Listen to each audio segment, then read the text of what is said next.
Et bonsoir à tous, c'est Théo pour theowish.com et ce soir de retour tout simplement de Auchan, je viens vous déballer les deux principaux articles que j'ai achetés pour le blog. Il s'agit ni plus ni moins d'une carte SD sans disque extrême, donc qui monte jusqu'à 30 mégasecondes. Cette carte va servir principalement pour améliorer la qualité vidéo, puisque pour la qualité photo, je ne peux pas améliorer cela avec une carte. En revanche, la vidéo, oui. Tout simplement, on va débuter le test. On va tout simplement déballer ça avec la carte SD Sony. Et ensuite, on va déballer la Magic Mouse, qui est donc le second accessoire que je viens d'acheter, avec la carte sans disque, pour voir si on voit tout simplement la différence de qualité. Donc, sans plus attendre, je mets le générique habituel, et je vous reprends tout de suite après pour déballer cette petite carte SD.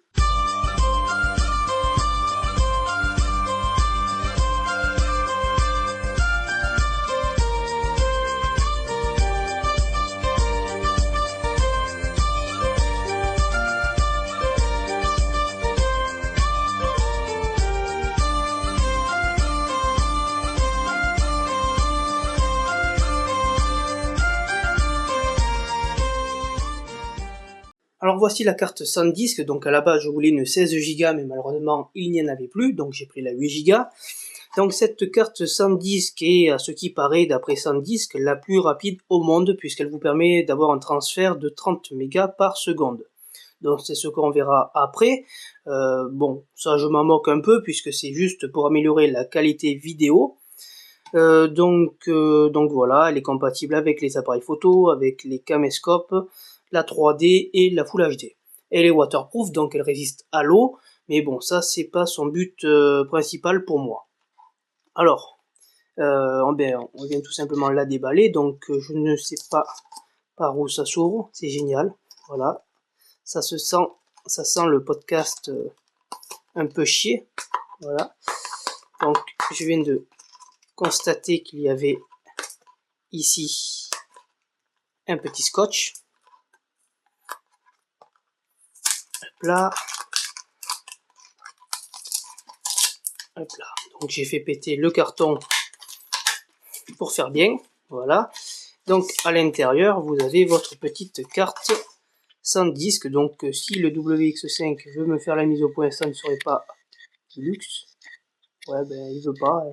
Donc voilà, vous voyez tout simplement la petite carte SD. Donc j'ai acheté aussi cette carte SD parce que la dernière fois quand je suis parti en vacances, la carte que j'ai actuellement dans le WX5 est une micro SD. Donc je ne le savais pas. Et donc quand j'ai oublié mon adaptateur chez moi et que j'ai voulu brancher la carte SD du Sony sur l'iMac, enfin sur le MacBook Pro, et celle-ci ne rentrait pas. Elle était trop petite et donc impossible de l'utiliser.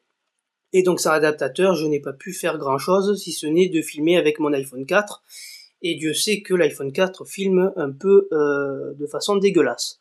Donc voilà, avec cette carte SD, plus de problème, puisque maintenant c'est une carte standard, donc elle va rentrer dans tout simplement dans l'encoche SD de l'iMac ou du MacBook Pro. Et donc même si j'oublie mon adaptateur, ça marchera amplement. Donc voilà, le déballage est donc fini. Cette carte SD annonce aussi l'arrivée prochaine de nouveaux appareils photo. Donc parce que le WX5 est un excellent petit compact, mais pour moi le son n'est pas très génial.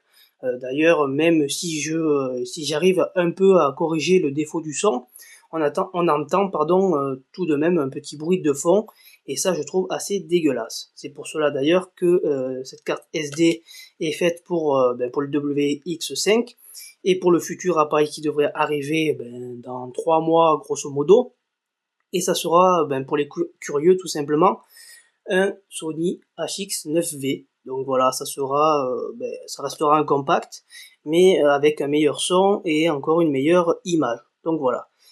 Alors ensuite, le déballage de cette petite carte a été effectué, et donc on va changer tout simplement la carte et on va déballer la Magic Mouse. Alors voilà, la carte SD est changée. À noter toutefois que comparé à celle-ci, la SanDisk n'est pas coupée de la même manière. C'est-à-dire que vous voyez qu'ici la Memory Stick Pro AG Duo est coupée en biseau ici, et bien sur la SanDisk c'est ici. Donc sur le WX5, quand vous rentrez votre carte SanDisk, mais c'est tout simplement le contraire de celle-ci. C'est-à-dire que la Sony Memory Stick Pro AG Duo, vous la rentrez comme ceci, alors que la SanDisk, vous la rentrez comme ceci. Donc c'est tout simplement parce que le biseau, le sens du biseau n'est pas pareil. Voilà. Donc après cette petite parenthèse, nous passons sur ce qui nous intéresse le plus, c'est la Magic Mouse. Donc pourquoi avoir acheté la Magic Mouse? Tout simplement parce que sur le MacBook Pro, je n'en avais pas. Et pour retoucher des photos, pour faire du montage vidéo, c'est quand même mieux d'avoir une souris qu'un trackpad. Même si le trackpad marche très bien, je préfère la souris. Donc bon, voilà, je sais qu'il y en a qui préfèrent le trackpad, mais bon, voilà, chacun ses goûts. Alors ici, alors on vient ouvrir, voilà, il me semble que c'est ici. Voilà, donc en même temps vous avez un petit déballage rapide. Donc voilà, la Magic Mouse, on l'ouvre, ah que c'est beau. Et voici la petite bestiole. Donc ici ça doit être bien sûr attaché avec du scotch. On tire, voilà. Donc ça, on s'en fout. Donc voici la petite Magic Mouse. Donc quand vous la soulevez, vous avez toutes les notices ici.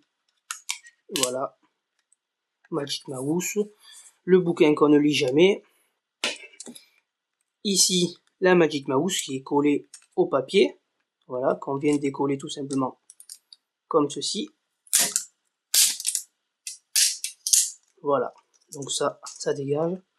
Et notre petite Magic Mouse est libérée. Donc je vais pas faire un podcast beaucoup plus rapide que ça, enfin beaucoup plus long pardon que ça, puisque c'est une Magic Mouse, hein, c'est une souris tout simplement.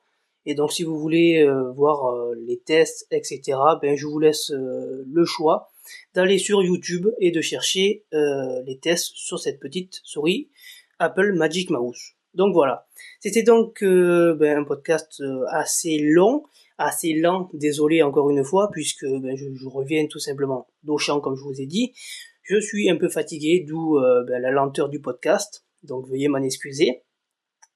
Et je viens de constater aussi que je me répète beaucoup et que je bafouille beaucoup. Et bon, ça, on va dire que c'est la fatigue. Et donc, c'est tout ce que j'avais à vous dire. C'était donc Théo pour théouzif.com. Je vous souhaite une bonne fin de soirée.